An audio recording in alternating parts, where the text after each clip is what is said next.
বাংলাদেশ ইস্যুতে শেখ হাসিনাকে কথা বলতে বারণ করেছে ভারত। মানে বাংলাদেশ ইস্যুতে তিনি আর কথা বলবেন না, এটা মোটামুটি নিশ্চিত করা হয়েছে। এই ধরনের একটা বক্তব্য আমাদের মিডিয়ায় ছড়িয়ে পড়েছিল এবং হেডলাইনটা খুবই ক্লিক বেইট ছিল। যারা যারা করেছেন ঢংটা এরকম যে সরকার সম্ভবত এটা শেখ হাসিনাকে বলেছে এবং সরকারিভাবেই এটা আমাদেরকে জানানো হয়েছে।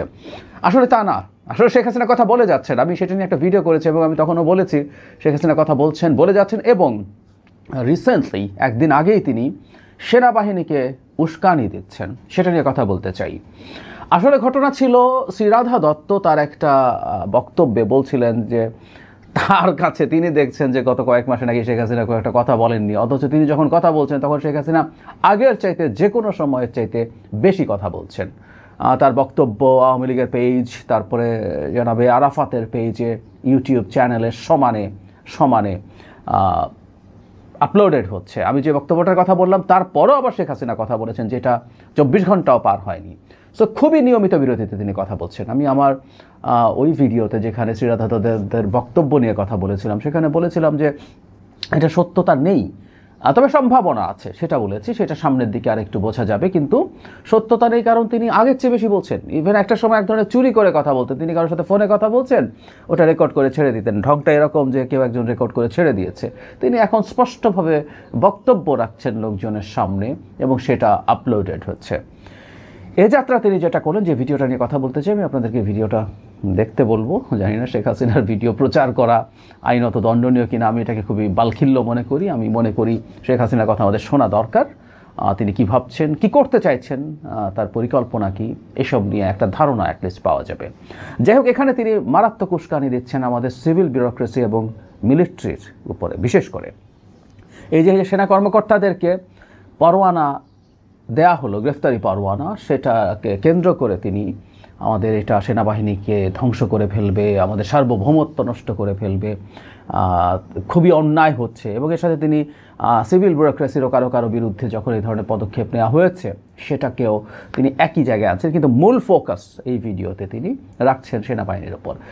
এক ধরনের উস্কানি দেওয়ার চেষ্টা আমরা দেশের মধ্যেও কাউকে কাউকে এটা বলতে দেখেছি, করতে দেখেছি। এবং আমরা এটাও আবার একই সাথে যোগ করে রাখতে চাই যে এই পরোয়ানাকে অ্যাকসেপ্ট করার মাধ্যমে কিছু প্রসিডিউরাল ডিবেট আছে, হয়তো মতভিন্নতা আছে হয়তো, এবং আমি বিশ্বাস করি সেটা আমরা কাটিয়ে উঠতে পারবো।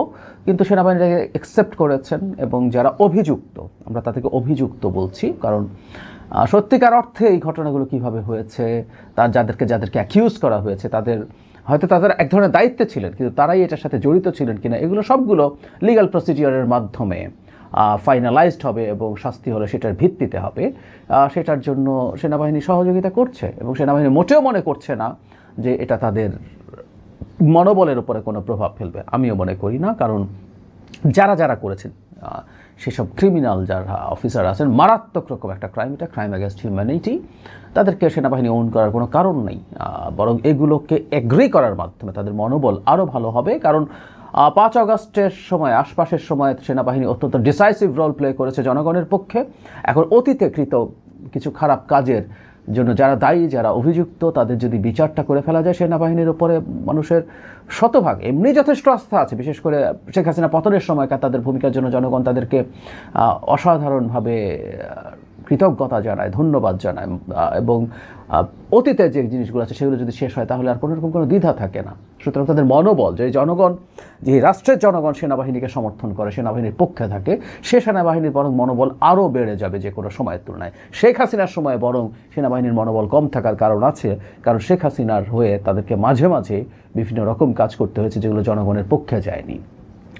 কিন্তু যে কথাটা বলতে চাই, শেখ হাসিনার মুখ বন্ধ না হলেও আমি জানি না ভারত করবে কি না নির্বাচনকে সামনে রেখে, বিশেষ করে তার উপরে যখন তার রায় হয়ে যাবে তখন করবে কি না সেটা একটু দেখার ব্যাপার আছে। আমার মনে হয় খানিকটা হলেও রেস্ট্রিকশন আসতে পারে, কিন্তু শেখ হাসিনার এই মুখ বন্ধ করার ব্যাপারে বাংলাদেশকে চাপ প্রয়োগ করে যেতে হবে ক্রমাগত। সরকার খুবই আন্তরিকভাবে করেছে, অফিসিয়ালি করেছে, এবং আমাদের প্রধান উপদেষ্টা রীতিমতো নরেন্দ্র মোদীর কাছে পার্সোনালি কথা তুলেছেন এবং নরেন্দ্র মোদী সেটাকে আসলে অ্যাগ্রি করেননি। তিনি বলছেন সোশ্যাল মিডিয়াতে কোনো নিয়ন্ত্রণ রাখা যায় না। এগুলো বাজে কথা। সে ভারত যদি বলে দেয় যে তুমি বাংলাদেশকে ডিস্টেবিলাইজ করতে পারে, এই ধরনের কোনো কথাবার্তা বলবে না, এগুলো হোক। তার সাথে আমরা মনে হয় যোগ করতে পারি, এটা যোগ করতে চাই, এটা জনগণের মধ্যেও এটা নিয়ে তীব্র প্রতিবাদ চলতে থাকুক। একদিকে একটা সুবিধা আছে, আমি প্রায় বলি, শেখ হাসিনা কথা বলে সেটা আমাদের সলিডারিটি বাড়ায়। শেখ হাসিনা যখনই কথা বলেন আমাদের মধ্যে মতপার্থক্য, ভিন্নতা, বিভেদ, খানিকটা শত্রুতা যাই তৈরি হয়েছে সেটা আমরা ভুলে যাই, আমরা আবার একত্র হই। কিন্তু হাসিনাকে বন্ধ করতে পারা আমাদের জন্য একটা সাফল্য হিসেবে বিবেচিত হবে। আওয়ামী লীগের লোকজনের কাছে বার্তা দেওয়া যাবে যে ভারত এখন তাদেরকে সমর্থন করছে না। মানে বাংলাদেশের মাটি থেকে শেখ হাসিনা সহ একটা বিরাট দল, কয়েক হাজার লোকজন একেবারে উপজেলা পর্যায় পর্যন্ত ওখানে বসে আছে এবং বাংলাদেশ বিরোধী, বাংলাদেশের রাষ্ট্রবিরোধী কর্মকাণ্ড চালাচ্ছে। এটা ভয়ঙ্কর ব্যাপার। আমরা প্রায় বলছি এই কথাটা, এটা যদি হয়ে থাকে ভারতের আর কোনো নৈতিক অধিকার থাকে না বাংলাদেশের মাটিতে ভারত রাষ্ট্রবিরোধী কোনো কার্যক্রম কেউ চালায় কিনা সেই কথা বলার। ভারতকে এটা মনে রাখতে হবে এবং আমাদের পক্ষ থেকে আমরা নাগরিকরা যতটা পারি শোরগোল করবো এবং এই প্রশ্ন তুলব। আমরা চাই না ভারতের কোনো রকম কোনো সিকিউরিটি কনসার্ন বাংলাদেশের মাটি থেকে হোক, কিন্তু বাংলাদেশেরটা হবে আর বাংলাদেশ উল্টো ভারতের মতো করে ভারতের স্বার্থ রক্ষা করে যাবে। এটা হয় না, আন্তর্জাতিক সম্পর্ক এভাবে চলে না। এটা একটা ট্রেড অফের ব্যাপার। আমার সেফটি সিকিউরিটি যদি ভারত নিশ্চিত করে, আমরাও ভারতের সেফটি সিকিউরিটি নিশ্চিত করব। ভারতকে এই ব্যাপারগুলো স্মরণ করিয়ে দেওয়া আমাদের মাঝে মাঝে দরকার হবে। সুতরাং শেখ হাসিনার মুখ বন্ধ করা শুধু না, শেখ হাসিনাকে হয়তো আমরা পাবো না, আমাদেরকে হস্তান্তর হয়তো করা হবে না, কিন্তু আরও বহু লোকজন আছে মন্ত্রী পর্যায়ের, এমপি পর্যায়ের, নেতা পর্যায়ের, তাদেরকে বাংলাদেশের কাছে হস্তান্তর করতে হবে। না হলে আসলে ভারত বাংলাদেশের সাথে একটা মোটা দাগের স্বাভাবিক সম্পর্ক চালিয়ে যাওয়ার আশা করতে পারে না।